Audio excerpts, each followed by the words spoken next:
Olá, hoje vamos falar sobre a recuperação de falhas. E nós somos a equipe de Lucas dos Santos, Djalma Henrique, que é quem vos falo, Marcos Felipe e Rony Lima. Bom, dentro desse conteúdo nós vamos falar basicamente sobre o tipo de recuperações disponíveis.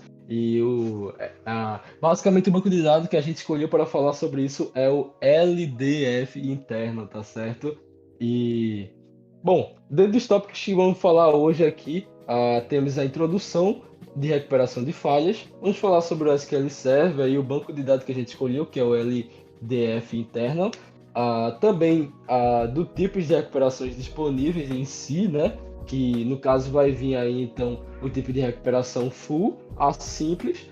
Aí há também a Booked, a Logged, tá certo? Basicamente, também além disso, vai ser falado um pouquinho também sobre a troca aí do simples para o full e do book também para o full, tá certo? Ah, e vamos lá. Bom, falando de recuperação de falhas, ah, muito basicamente aí é com isso, em nosso banco de dados, que a gente vai garantir uma atomicidade e uma durabilidade do mesmo, tá certo?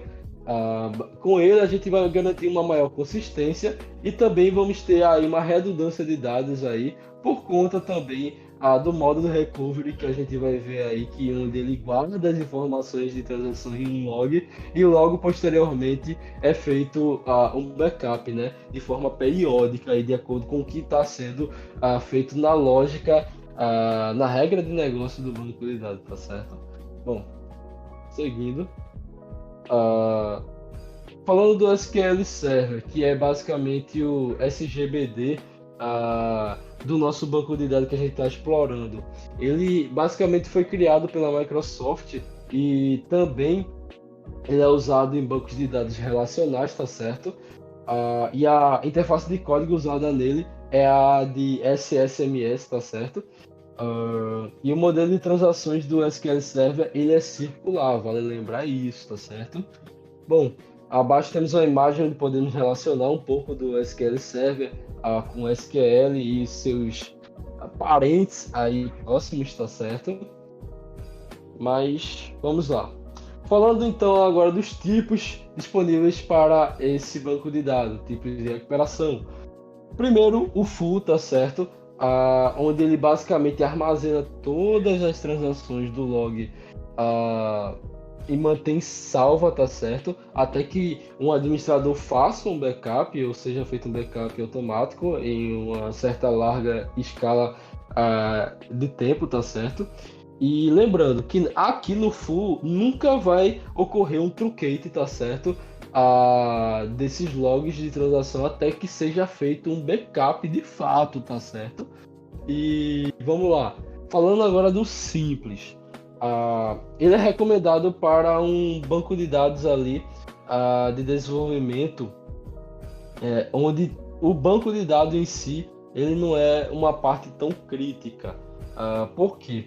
Muito basicamente no simples a gente vai guardar também os logs, tá certo? Das transações, porém a gente não vai manter eles por muito tempo.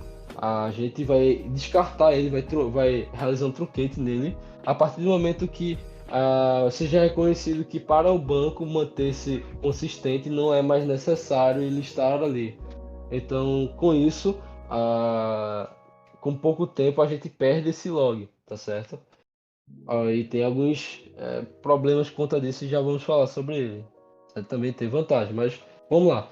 Falando do book logged, bom, ele é parecido com o full, tá certo? Porém, ele tem uma grande diferença na operação de inserção, que é realizada em lote, tá certo? Por quê? Porque no SQL Server ele vai inserir de uma única maneira, considerando apenas uma transação para a inserção de todos os dados. Então, basicamente, a gente tem um único lote onde será armazenadas as transações, tá certo? Bom, ah, falando um pouquinho mais de cada um, vamos lá, voltando agora no full, a gente vai falar agora sobre o quanto que ele é flexível, tá certo? E quanto que ele pode combinar a política do banco de dados para fazer um restore ali, tá certo? Onde é possível até mesmo recuperar a parte de um ponto de creche do banco de dados através de linha do tempo, tá certo? Então, nós vamos ter pequenos pontos ali na linha do tempo, onde a gente, a partir de uma data, um horário, a gente consegue restaurar facilmente, tá certo? O banco de dados em caso de crash. Ah, Claramente isso rola aqui porque aqui realmente a gente tem os logs sendo ali mantidos, tá certo? Já no simples não acontece isso, os logs eles não são mantidos. E por conta disso, temos vantagem de não exigir tanto espaço do disco, né, para guardar esses logs. Porém, ele é menos flexível, tá certo? Vale salientar essa parte. Até porque a gente não vai conseguir puxar a, um ponto de restauração por um certo ponto desse, já que a gente não vai ter os logs aqui. A gente vai ter que puxar a partir de realmente um backup feito, tá certo? Bom, e do book logger? Ele é um tanto quanto parecido com o full, né? Só que aqui o que muda é que ele não vai ter a possibilidade de recuperar de um ponto e horário específico, né? Apesar de ainda existir a possibilidade de recuperar por um log, tá certo? Ele vai ter uma certa flexibilidade por conta disso, porém não vai ser tanto quanto a do full, que é mais recomendado no caso, tá certo? E vamos lá. E além disso, vale salientar aqui que no book ele não perde a sequência de LSN, né? E é usado para fazer uma manutenção pesada, tá certo?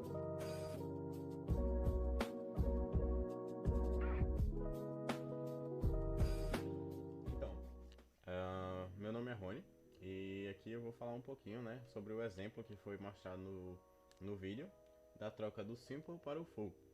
Pode passar, por favor. Certo, como é que funciona no Simple, né?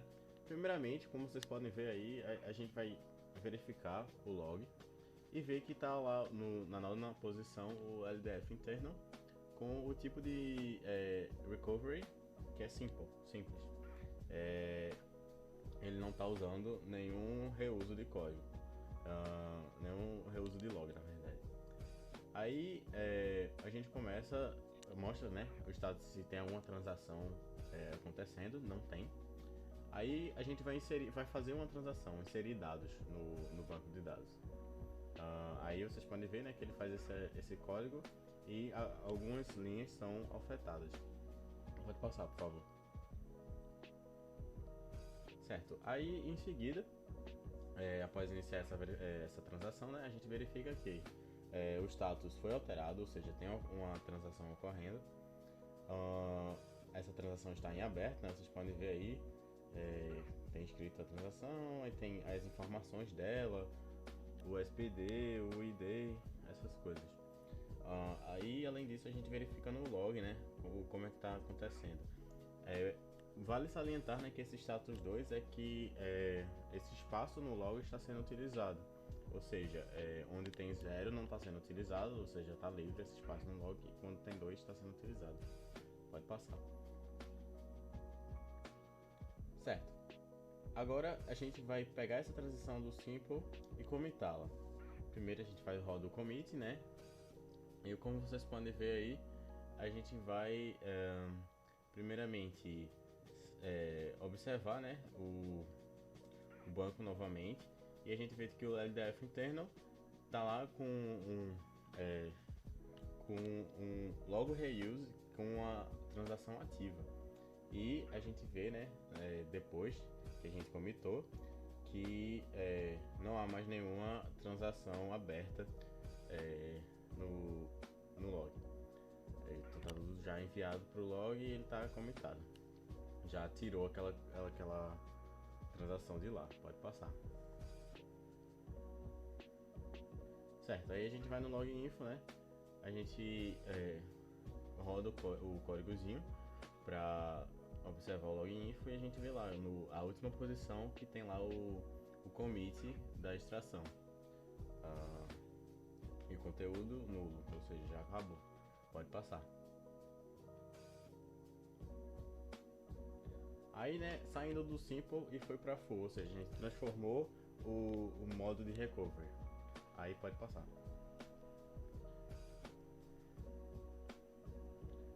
Aí, novamente, a gente vai iniciar uma nova... saiu do simple, isso aí foi pro full, né? Aí a gente mostra aí, né, que o processo...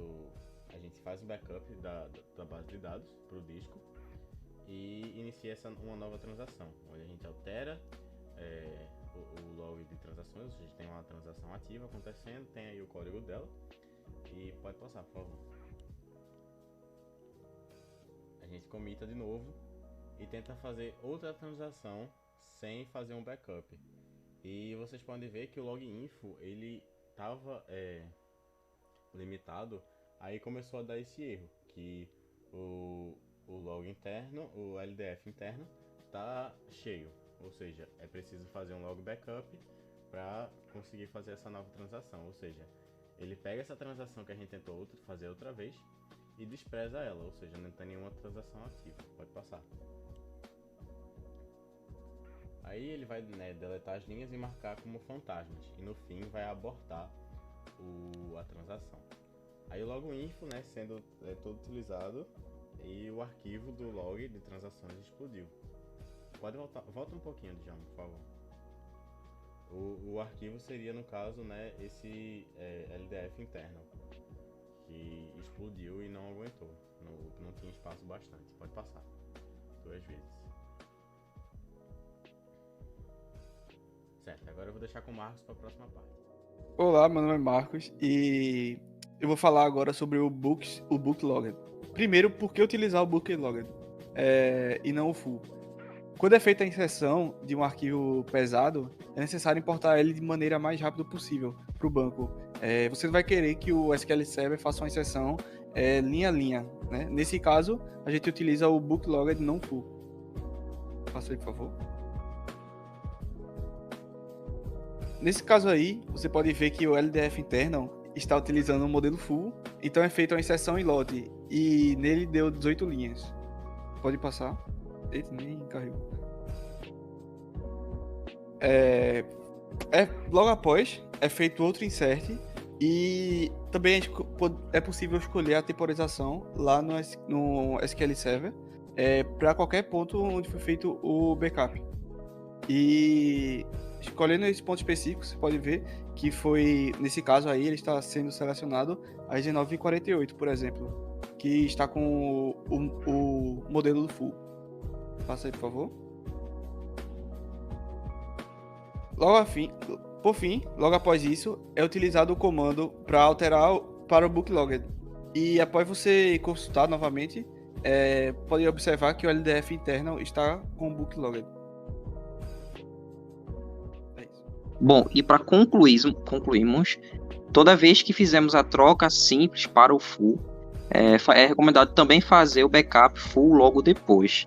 E é recomendado voltar o banco de dados para uma posição válida, utilizando o backup e aplicando o book insert novamente em casos de erro.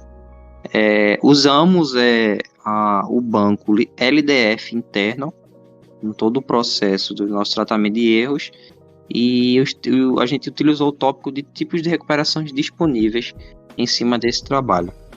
Pode passar. Bom, e como referência, a gente utilizou todo o processo de estudo e implementação desses conceitos em cima desses 2 vídeos aí, que tem como referência, relacionado ao tópico que selecionamos. Pode passar. Bom, e por fim, quero agradecer ao professor por ter dado a oportunidade de a gente estudar esse tópico de Banco de Dados 2 e agradecer também aos integrantes do grupo, Djalma Henrique, Rony Lima e Marcos Felipe. Obrigado, até a próxima.